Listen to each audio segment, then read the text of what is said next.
Hoje eu vou falar de um tema que eu não gosto muito de falar.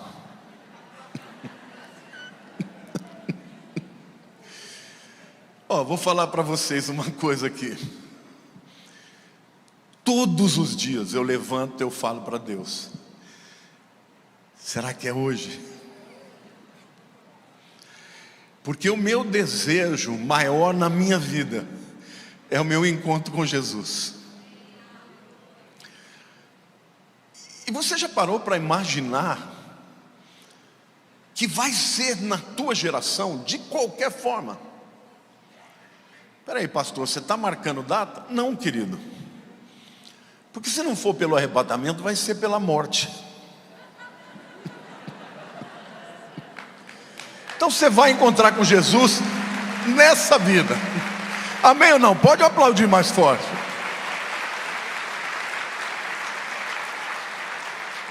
Não vai demorar 200 anos para você encontrar Jesus. Você vai encontrar Ele de um jeito ou de outro. Mas a verdade é que nós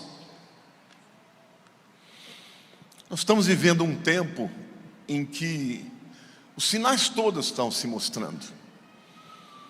Os sinais da natureza, e toda vez que eu posto, é uma celeuma na internet. Já vem o profeta do caos. O papel do profeta é isso. O papel do profeta é avisar que vai acontecer.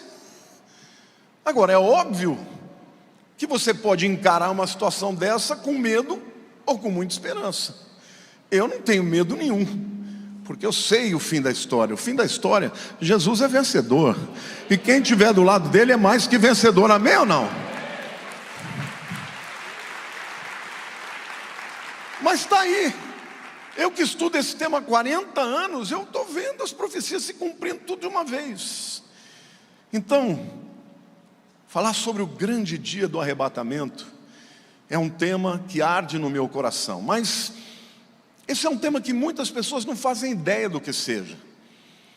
Então, já que esse ano de 2023 está tão surreal, tem tanta coisa acontecendo fora do normal, eu senti o desejo de falar sobre isso, explicando para vocês sobre esse grande dia.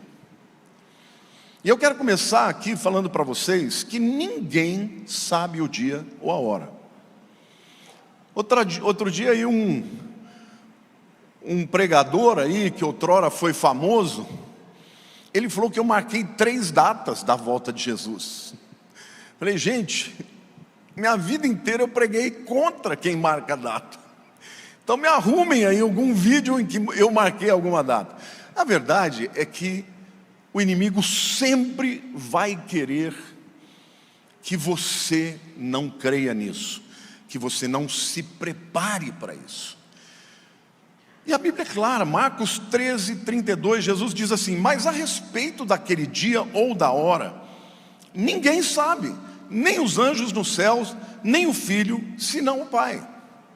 Gente, 2 afirmações que eu quero dizer aqui para vocês. Ninguém no mundo sabe o dia ou a hora. Se alguém vier marcando data, pode dizer, está pregando errado.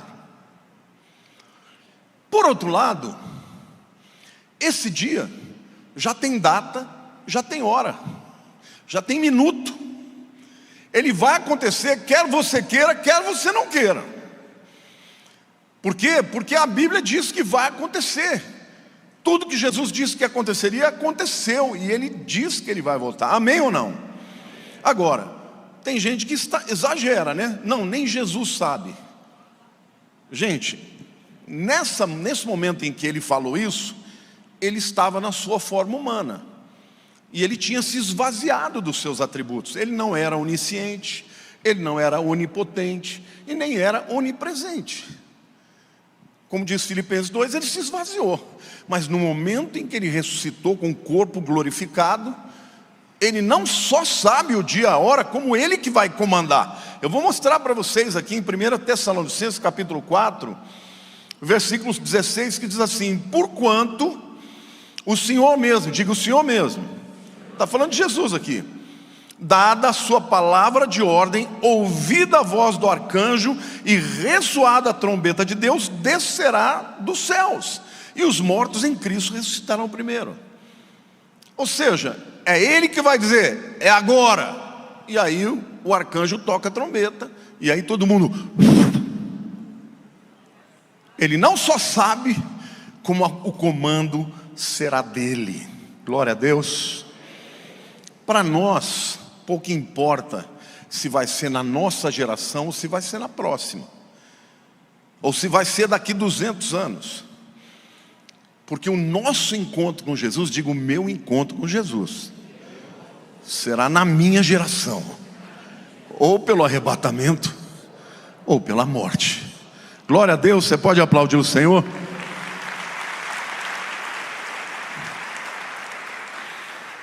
A segunda verdade que eu quero dizer para vocês diz respeito às circunstâncias que antecedem esse grande dia, o dia do arrebatamento. E eu quero ler um texto aqui para vocês, que é um texto muito conhecido. O apóstolo Paulo, escrevendo ao seu discípulo Timóteo, no capítulo 4, versículo 1, diz assim, na primeira carta: ora, o Espírito afirma expressamente que nos últimos tempos alguns apostatarão da fé, por obedecerem a espíritos enganadores e a ensinos de demônios. A palavra apostasia é uma palavra transliterada. Ela significa literalmente divorciar-se. Portanto, para alguém divorciar já tem que ter sido casado, sim ou não? O que é apostasia? É o divórcio de Deus, da aliança com Deus. Então, o que o Espírito está dizendo através de Paulo é que nos últimos tempos pessoas apostatariam da fé.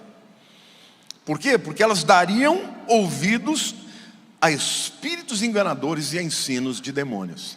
Quantos de vocês percebem que o engano está proliferando nos nossos dias?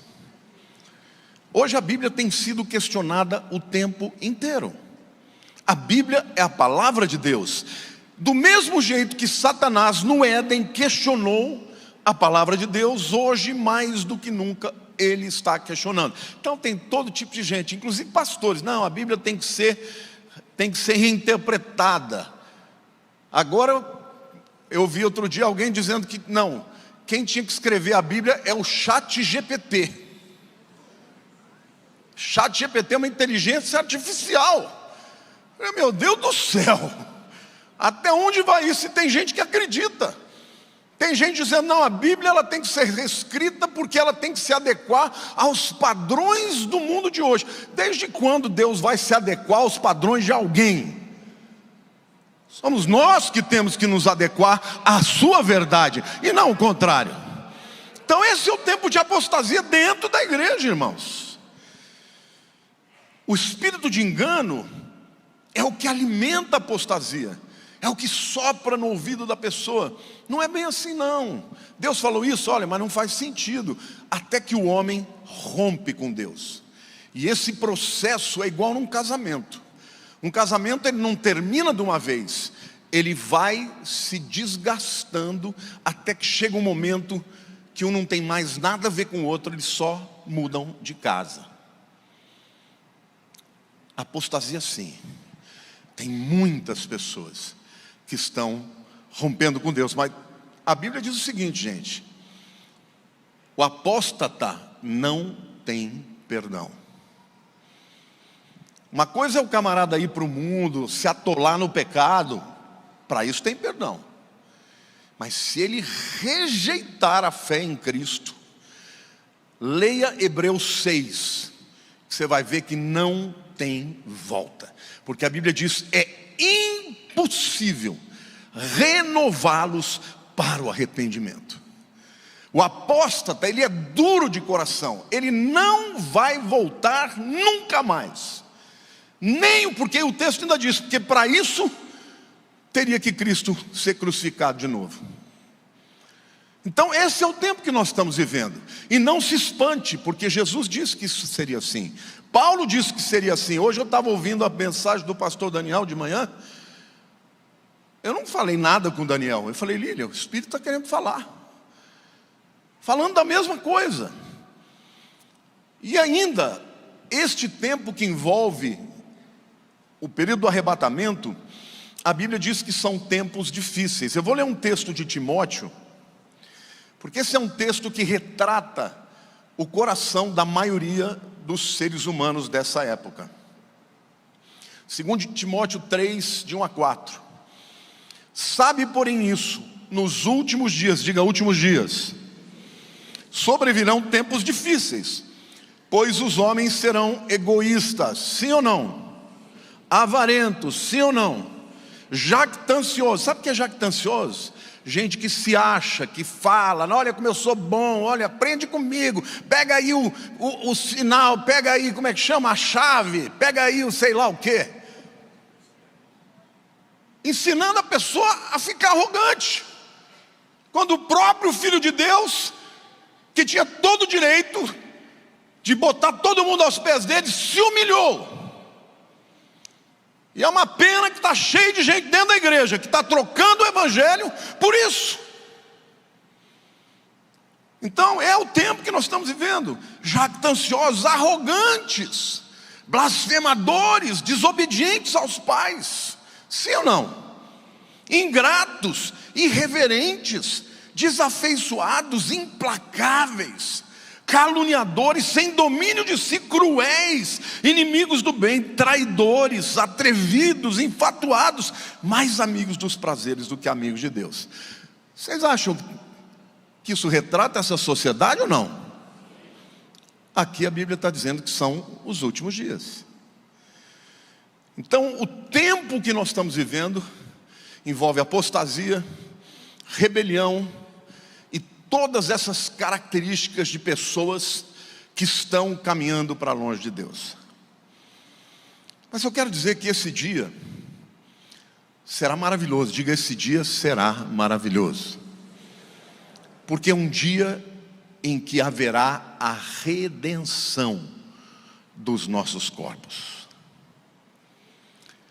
Não é maravilhoso, gente? Quando você nasce, você já nasce morrendo. Cada dia que passa, você está morrendo. Porque esse corpo aqui, ele foi submetido à maldição do pecado. Quando o homem nunca havia pecado, ele era um ser eterno, juntamente com Deus. Mas Deus falou: no dia em que comeres, certamente morrerás. Então primeiro veio a morte espiritual, e a morte espiritual determinou a morte física. E aí muita gente fala: mas aquele monte de gente que vivia aquele tanto de ano, era ano normal? Era. Gente, o pecado ainda não tinha corrompido de maneira definitiva a vida dos seres humanos. Quanto mais a humanidade peca, mais o pecado vai ter consequências na carne. Mas no dia do arrebatamento, diga, será dia de redenção dos corpos. Davi, lá em Salmo 16, 10, ele diz assim: pois não deixarás a minha alma na morte, nem permitirás que o teu santo veja corrupção. A palavra aqui corrupção no hebraico é shahat, que significa destruição, morte definitiva. Você pode morrer fisicamente, mas se você está em Jesus, você não ficará na corrupção e o seu corpo não será destruído, porque no toque da trombeta o seu corpo vai ser transformado, primeiro os mortos em Cristo e depois os que estiverem vivos. Amém, irmãos? Vai ser dia de redenção do corpo.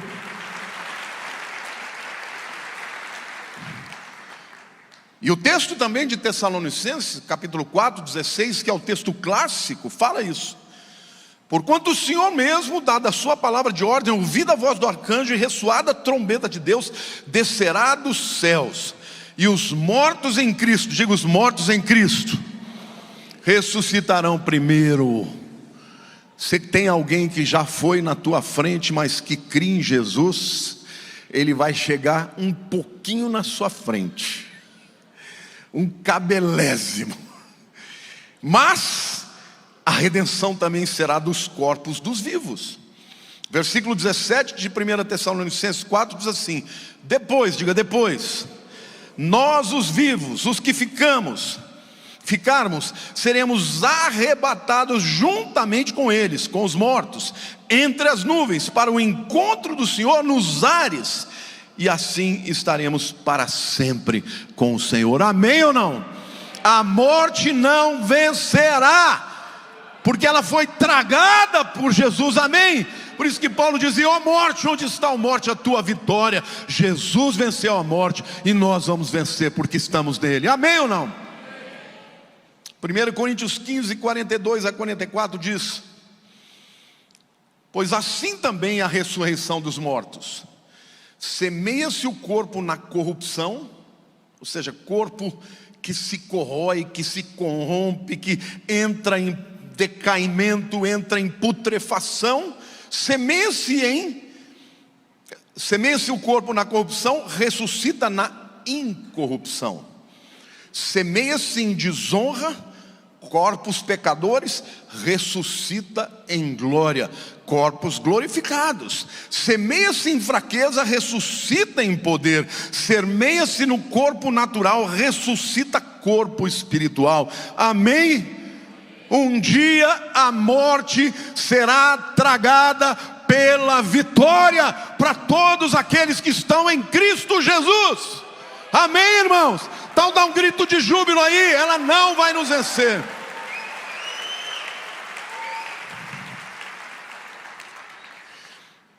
E esse corpo que nós recebemos, ele nunca mais verá corrupção. Você fica doente hoje? Sim ou não? Crente que tem fé fica doente? A doença vence muitas vezes o crente cheio do Espírito. Ele não morre, mas não vai vencer para sempre. E eu vou mostrar para vocês.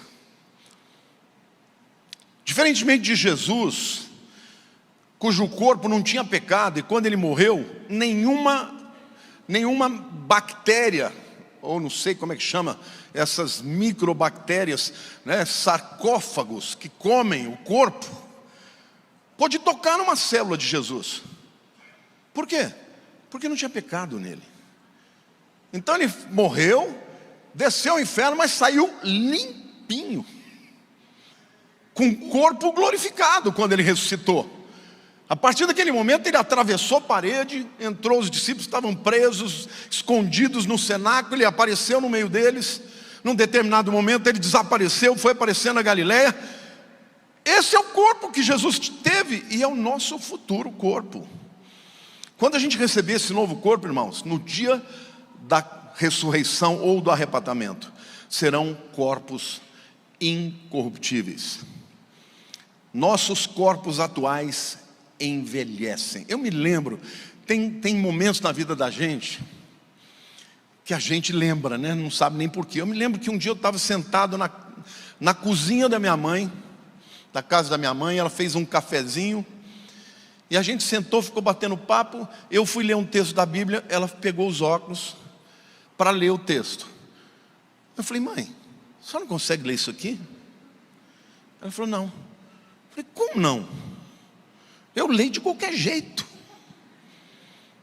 Hoje eu entendo o que ela falava.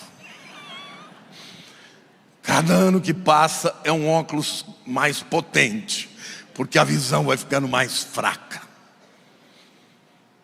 É assim, nós vivemos num mundo de decaimento. Eu fico vendo aqui os jovens, né? Os jovens cheios de vida. Eles não entendem muito bem. Então deve estar falando: está falando de uma coisa que não tem nada a ver comigo. Não, vocês também vão morrer um dia. Ou não, porque pode ser que sejam arrebatados antes. Mas nossos corpos nunca mais envelhecerão.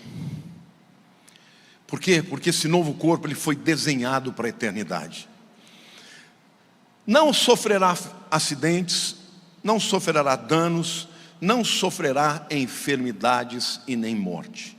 Não haverá mais dor, nunca mais morrerá. Esse novo corpo, nem pecar você vai poder mais.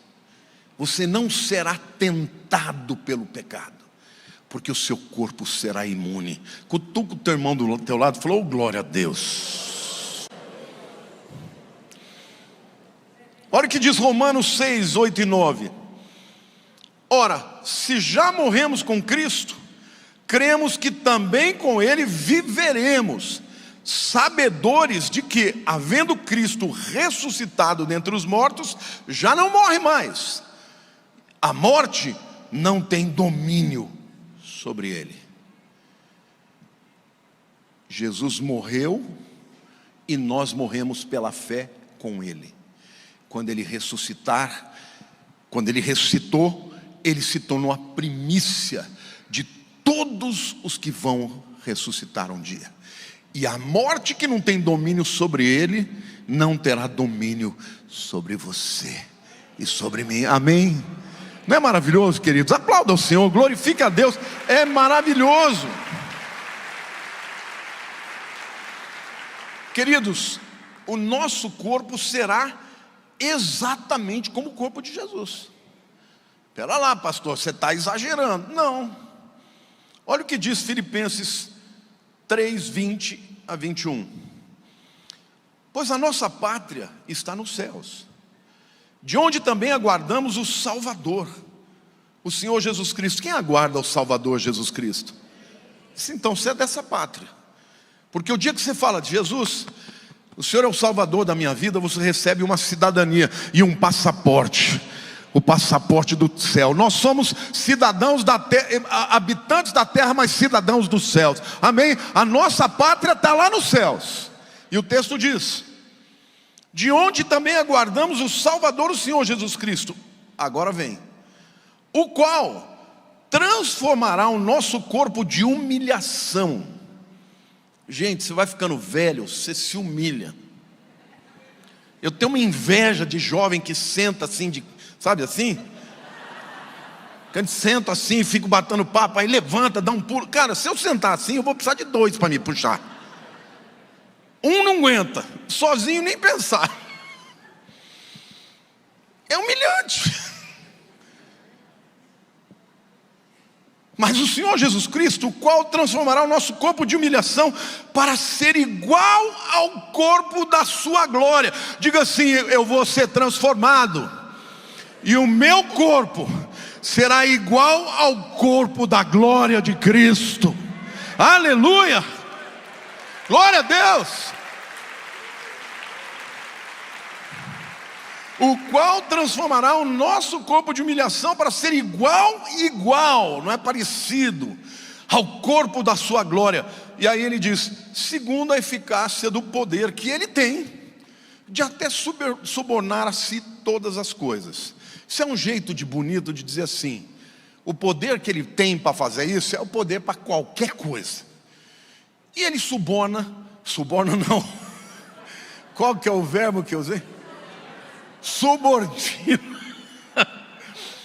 Tá vendo? A mente vai ficando fraca também.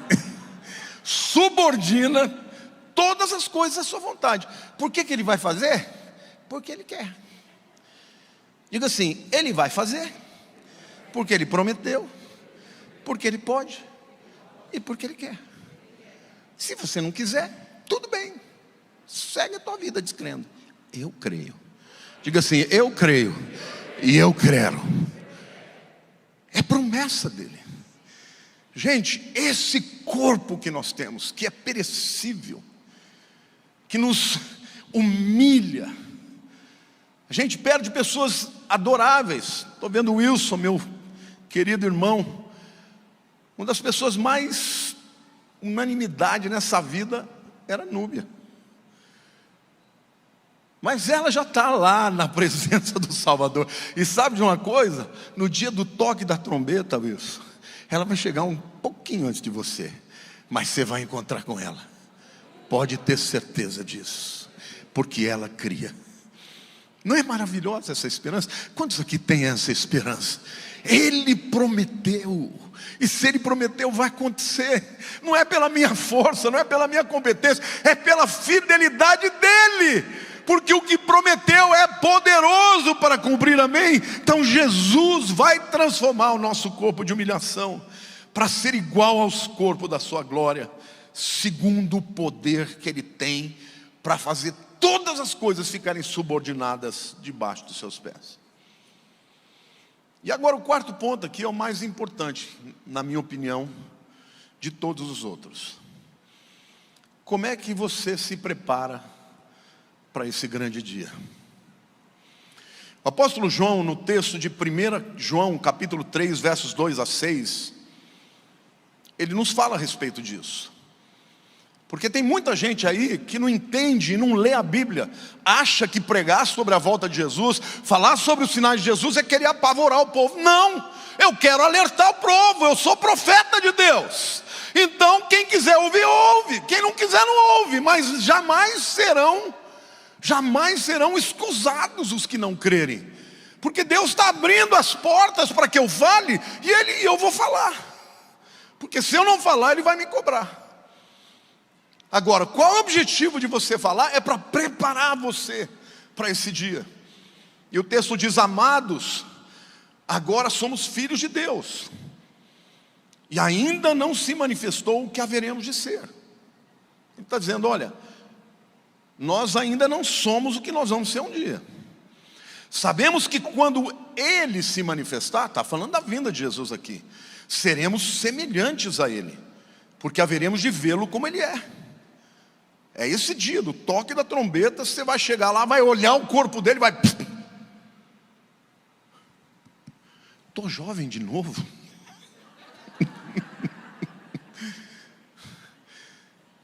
Que maravilha.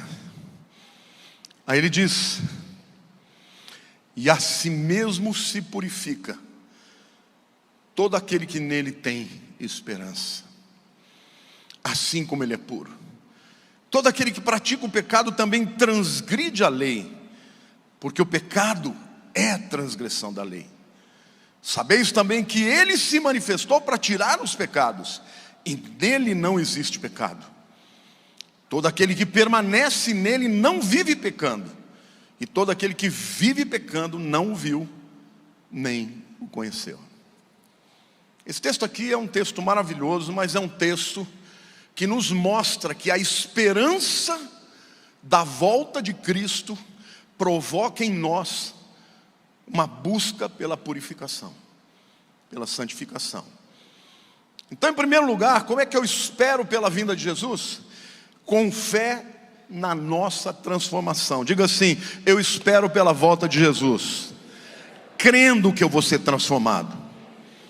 É o que diz 1 João 3,2. Amados, agora somos filhos de Deus, mas ainda não se manifestou o que haveremos de ser. Sabemos que quando Ele se manifestar, seremos semelhantes a Ele, porque haveremos de vê-lo como Ele é.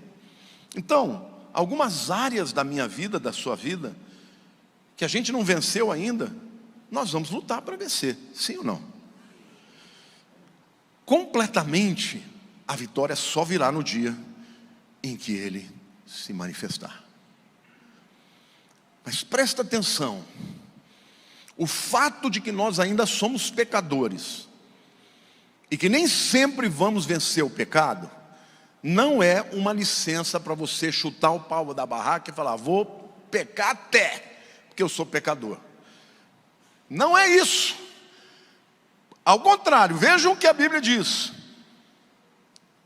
que nós esperamos por Jesus purificando-nos a nós mesmos.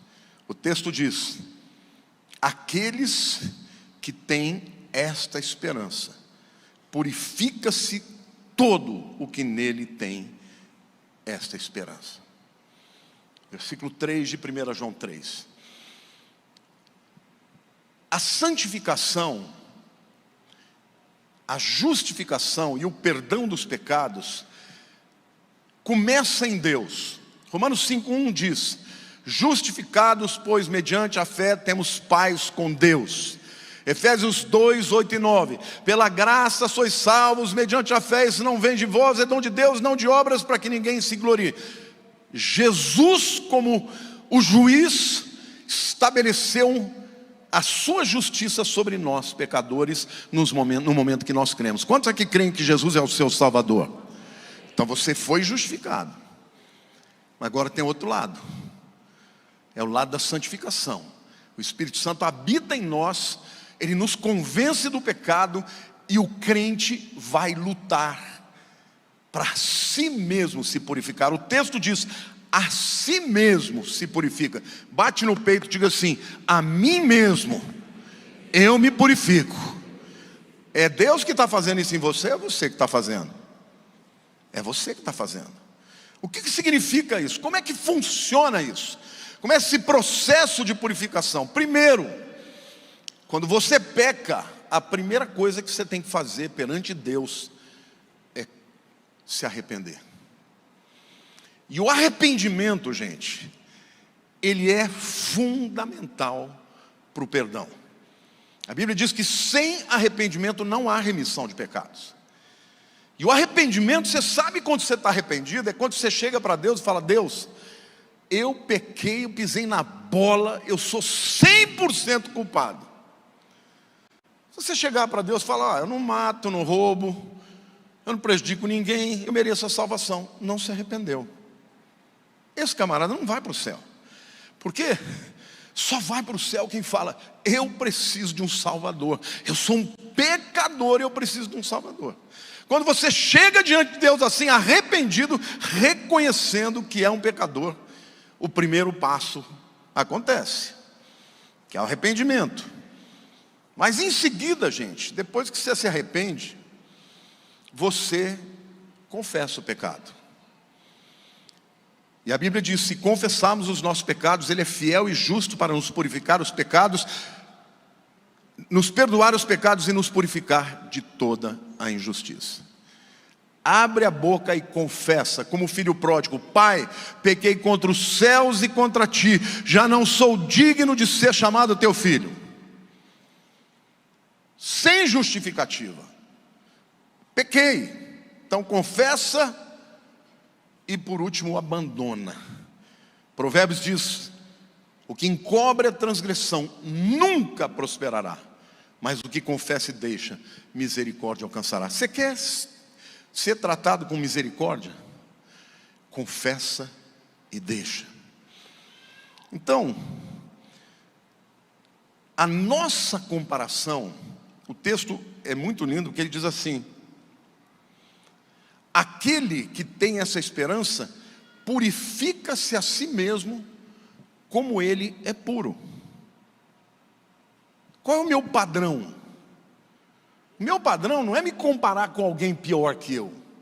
Estou bem, não fumo maconha, não sou viciado em nada, não mato ninguém, não faço nada de errado, vou para o céu. Não. Com quem que você tem que comparar? Estou ralado. Porque quando você compara com Jesus, você é um miserável.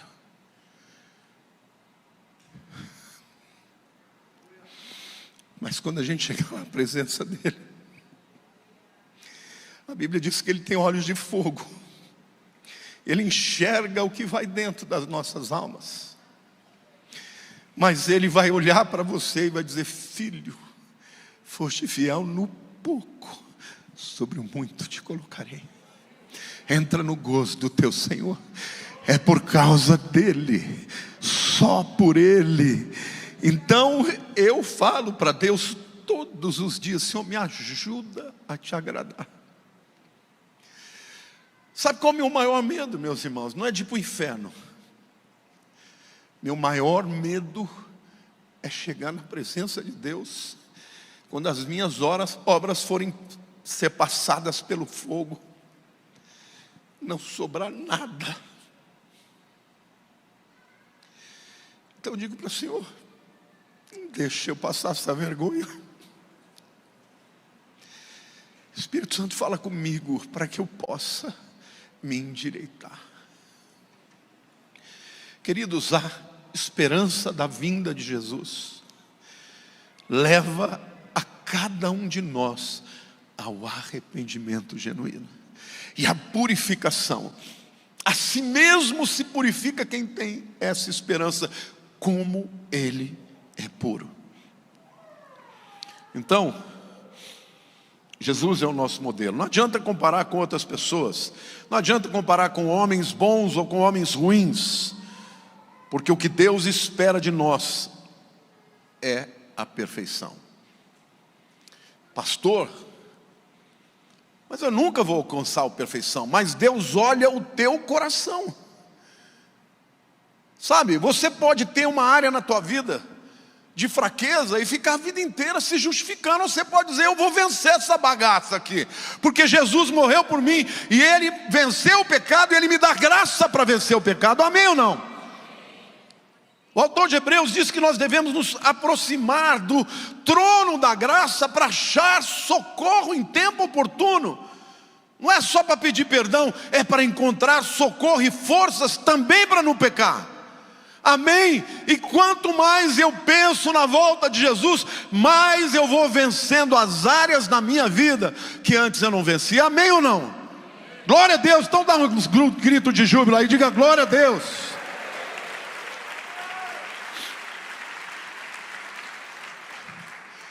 O grande apóstolo Paulo, na minha opinião, o maior de todos os apóstolos, ele escreveu aos Filipenses no capítulo 3, versos 12 a 14, dizendo: não que eu tenha já recebido, ou tenha obtido a perfeição, mas eu prossigo para conquistar aquilo para o que também fui conquistado por Cristo Jesus.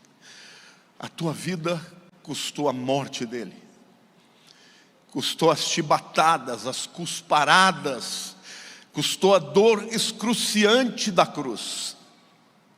Irmãos, quanto a mim, Paulo diz, não julgo havê-lo alcançado, mas uma coisa eu faço. Ele era obstinado, uma coisa ele fazia: esquecendo-me das coisas que para trás ficam, e avançando para as que diante de mim estão, prossigo para o alvo, para o prêmio da soberana vocação de Deus em Cristo Jesus.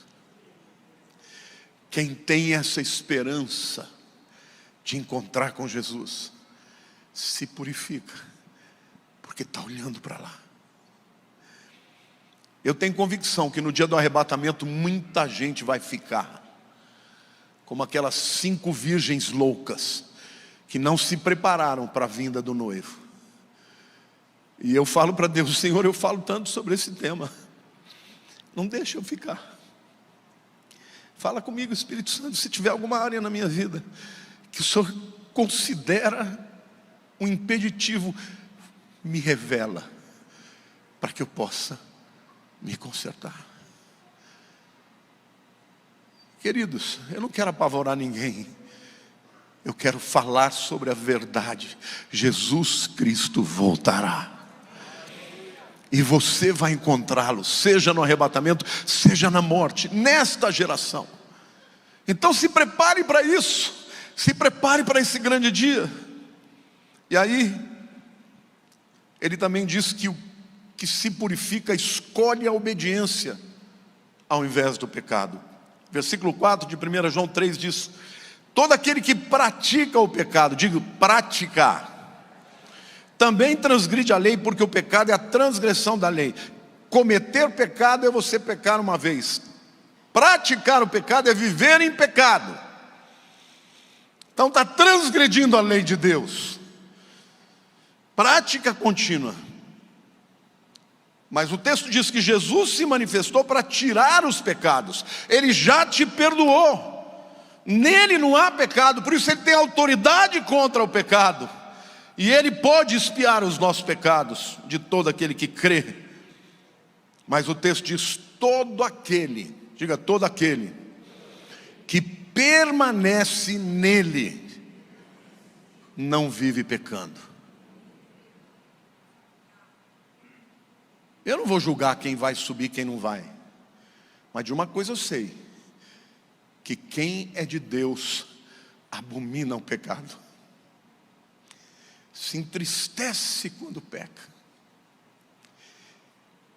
Todo aquele que permanece nele não vive pecando, e todo aquele que vive pecando não o viu, nem o conheceu. Eu quero terminar essa palavra dizendo que o crente verdadeiro reconhece que é pecador. Quantos aqui reconhecem que são pecadores? O crente verdadeiro abomina o seu pecado. O crente verdadeiro se entristece com o seu pecado. O crente verdadeiro se arrepende do seu pecado, muda a mentalidade, para de justificar e fala: eu pequei, está errado o que eu fiz. E o crente verdadeiro abandona o pecado. Jesus em breve voltará. Eu creio sim. Posso estar errado. Pode ser que não seja na minha geração. Pode ser que seja daqui 100, 200 anos. Tudo bem. Eu falo para Deus, eu não consigo ver como é que vai piorar do que já está. Quando eu leio a Bíblia, não tem um aspecto das profecias de Jesus que não esteja se cumprindo agora. E nunca aconteceu isso. Às vezes acontecia uma coisa aqui, outra acolá, agora está acontecendo tudo uma vez. E o Senhor e o Espírito de Deus me manda te avisar. E você se prepare para a vinda do Senhor, santificando a sua vida, confessando os seus pecados, não se justificando perante Deus. Porque quando vier o Senhor e tocar trombeta, só ouvirão a trombeta aqueles cujo coração estiver em Deus, que estiver andando no Senhor, que estiver com a lâmpada cheia do óleo da unção, que for dirigido pelo Espírito de Deus. Muitos ficarão, inclusive dentre aqueles que conhecem a verdade. Eu quero que você feche os seus olhos agora, e nesse momento você possa refletir um pouco sobre a sua vida. Você que está me vendo pela internet, esse não é o momento de você pensar em ninguém. Não pense no seu amigo, não pense no seu pai, na sua mãe, no seu filho, no seu pastor. Não pense em ninguém, pense em você. Senhor Deus, eu creio que está chegando a hora da tua vinda. Os sinais da tua vinda se mostram mais e mais. Eu quero hoje me apresentar diante de ti. Primeiro, apresentando a minha vida, mas também apresentando a vida dos meus irmãos. Senhor, nós queremos estar preparados para a tua vinda. Espírito Santo, fala conosco, revela. A tua palavra diz que é Ele, o Espírito de Deus, que nos convence do pecado, da justiça e do juízo. Senhor, nós queremos ser convencidos por Ti das nossas áreas de fraqueza. Senhor, não queremos ter uma visão nublada por conta do espírito de engano. Aguça, Senhor, em nós a sede e a fome pela Tua palavra. E Senhor, ajuda-nos a nos santificarmos, para nos prepararmos para a Tua vinda. Nós Te pedimos e nós Te agradecemos, porque Jesus morreu por nós. Senhor, aquilo que era o mais impossível, Ele fez. Ele morreu no meu lugar, o justo pelos injustos. Por isso, Senhor, eu quero Te pedir, não permita, Senhor, que o espírito de engano vença neste tempo. Não permita, Senhor, que a apostasia, Senhor, sobrepuje a salvação e o avivamento de milhões de vidas que ainda hão de se converter. Espírito de Deus, convence-nos do pecado, da justiça e do juízo. Convence-nos da Tua graça, da Tua salvação. E Senhor, que esta esperança, que o conhecimento de que aproxima o dia da Tua vinda, não venha trazer medo nem pânico, mas esperança. E que esta esperança nos leve à purificação, à santificação. Eu quero me dirigir a você, em primeiro lugar. Você que não tem certeza da tua salvação. Talvez você nunca tenha ouvido que Jesus morreu no teu lugar. Ele morreu para que você não precisasse perecer. A palavra de Deus diz: porque Deus amou o mundo de tal maneira que deu seu Filho unigênito, para que todo aquele que nele crê não pereça, mas tenha vida eterna. Mas talvez você seja já um simpatizante, já frequente a igreja, mas ainda não tem aquela experiência com Deus, não tem certeza da tua salvação. Hoje é dia de você dizer para Ele: Senhor, me salva. Eu preciso da tua salvação e do teu perdão. Você que está me vendo pela internet também, enquanto a igreja fica com os olhos fechados, eu quero perguntar a você: você que veio aqui, quer entregar sua vida para Jesus, para fazer parte dele para a vida eterna, para nunca mais ter dúvida quanto ao lugar onde você vai morar um dia? Levante a tua mão onde você estiver e eu vou orar por você.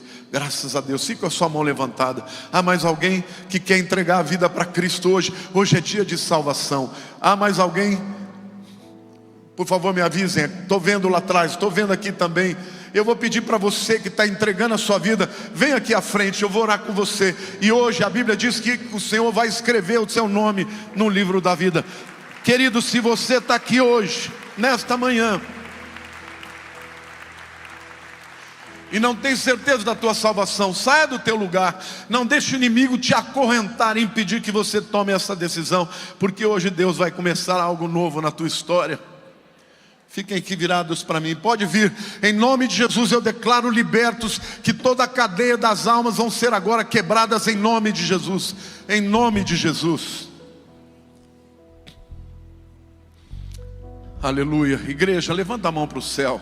Esse momento aqui é um momento de batalha espiritual. Vidas estão voluntariamente se entregando a Jesus, mas o inimigo quer roubá-las, o inimigo quer levá-las para longe.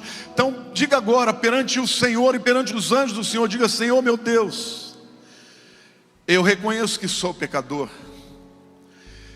mas eu reconheço que Jesus é Salvador. Por isso eu entrego a minha vida a Ele. Diga: eu confesso como meu Senhor, como meu Salvador.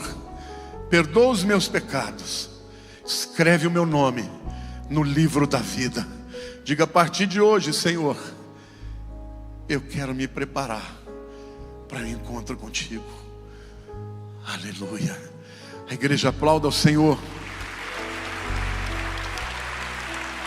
Queridos,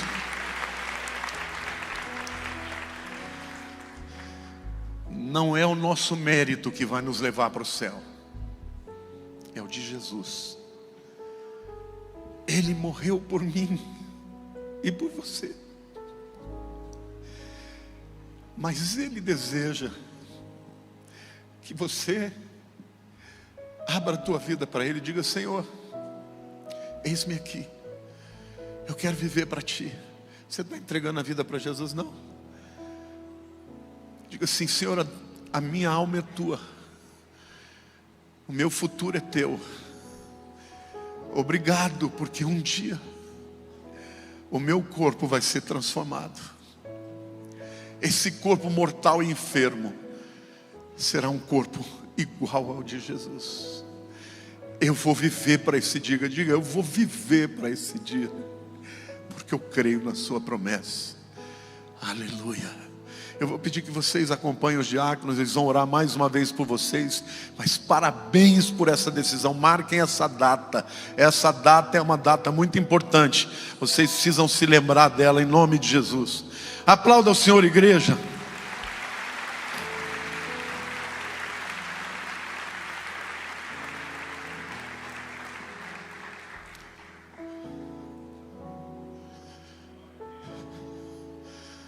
Mas eu quero orar por você também.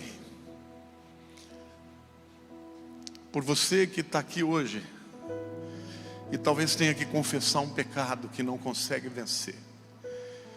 Pode ser um ressentimento, pode ser um vício, pode ser um coração que não se quebranta. Saia do teu lugar, vem aqui à frente. O Senhor tem perdão para você. Hoje Ele quer fazer uma obra nova na tua vida. Não perca essa oportunidade. Hoje é dia de você falar para Deus: Senhor, eu quero me encontrar contigo. Levante a mão para o céu, diga: Senhor Jesus, perdoa-me, Senhor, pela minha frieza, pela minha rebeldia. Senhor, eu quero me santificar, eu quero me purificar, Senhor, para me preparar para a tua vinda. Eu deposito agora, Senhor, os meus pecados diante do teu altar. E eu te peço, Senhor, fala comigo todos os dias, me corrige todos os dias e me prepara, Senhor, para o teu encontro. Senhor, eu quero orar por esse povo aqui. Esse é o teu povo, Senhor. É o povo que se chama pelo teu nome. É o povo que está enfrentando, Senhor, esta batalha contra o espírito de engano, da apostasia.